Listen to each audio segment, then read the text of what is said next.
The views expressed are solely those of the speaker and not necessarily those of Paltalk.com, AVM software, or its advertisers.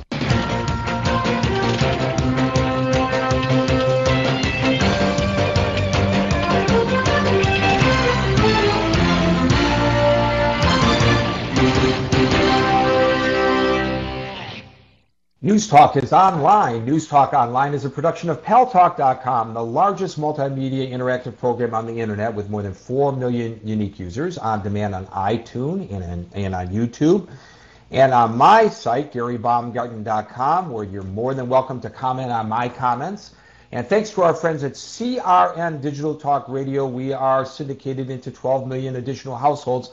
I am your host, Gary Baumgarten. You know, we sometimes are not all in agreement about the war in Iraq and in Afghanistan, but I think everybody who participates in this program agrees with me that regardless of whether we are in favor of the war or opposed to the war, we support our troops. And you know, there have been a number of organizations and a number of issues involving the troops and the veterans that we have embraced. Most recently, the Fallen and Wounded Soldiers Fund, which raises money to help the families of those who have died in the line of duty, or if a person is wounded in duty, to help them in their rehabilitation and getting back into the mainstream of life in civilian life after returning home from war where they have sacrificed on our behalf. And fortunately,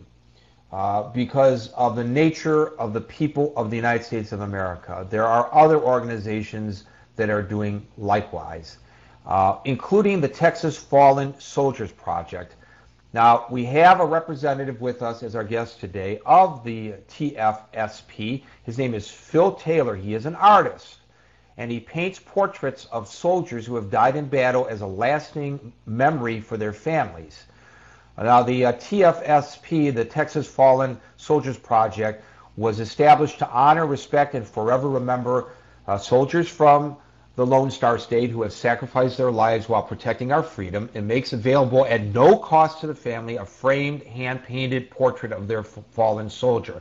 The works are supported through donations and sponsors wanting to recognize and honor those who have died during active military service. I have Phil Taylor's biographical material on my blog, GaryBaumgarten.com, if you want to read more about him, and for a link to the Texas Fallen Soldiers Project, which we will also post into our room and our virtual auditorium here on Paltalk.com. So join me in welcoming Phil Taylor to News Talk Online on Paltalk.com. Phil, welcome to the show. Thank you, man. I appreciate it. It's good to be here, really. No, we appreciate you and what you are doing for these families. Tell me, who came up with this idea? Well, it really started, Gary, May 23rd of last year. You know, we lost a very good friend of our families here. He was one of my daughter Jordan's best friends, actually. He was killed in a motorcycle crash May 23rd here in Preston Road in Frisco, Texas.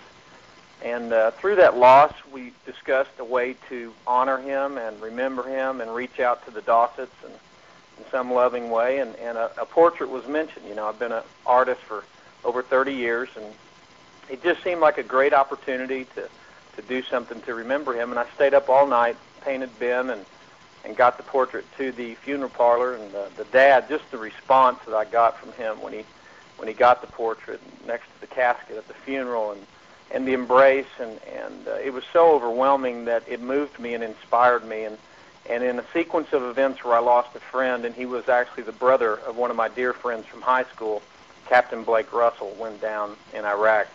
And that segued into a portrait for that family, and the effect, the response, again, was so powerful. I knew at that point I wanted to paint soldiers that had been killed for the families. So that's how the Texas Fallen Soldiers Project was born.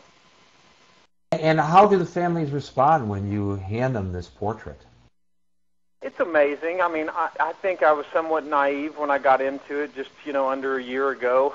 I had a very innocent outlook on what I was stepping into. I, you know, came from a very, you know, almost developing like a ministry, something that could comfort and console families that have suffered a loss, and for parents, the greatest loss, of course, the loss of a child. And so when I stepped into that zone and started producing portraits, and I think the website, if people look at the work, they're accurate. The execution and the realism of the soldier is there, so they have a lifelike quality to them, and that is something I'll never compromise.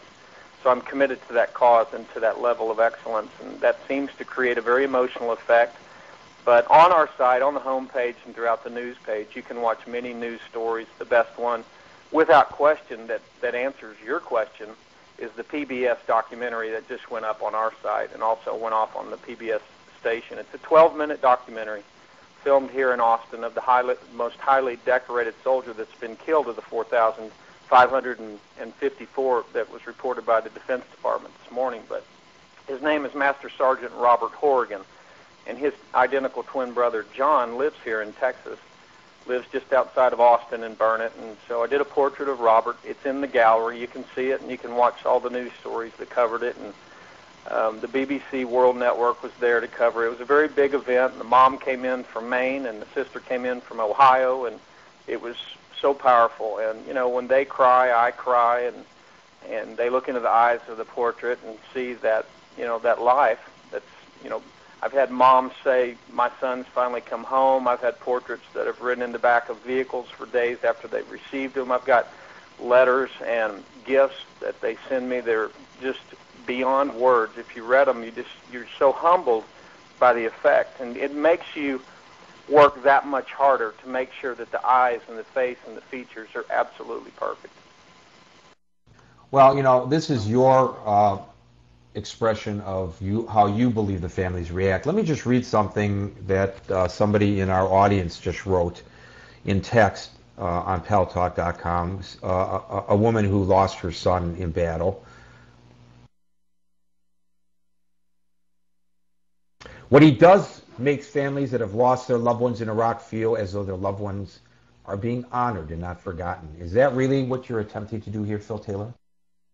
Yeah, I mean, yes. You know, I had several goals. One was to come outside and say, hey, there's somebody here that recognizes your sacrifice, that wants to try to comfort you in your grief and in your mourning, and with whatever gift that God has given me, know that I'll give you the very best effort I can to restore some form of life and a sense of that soldier's presence through my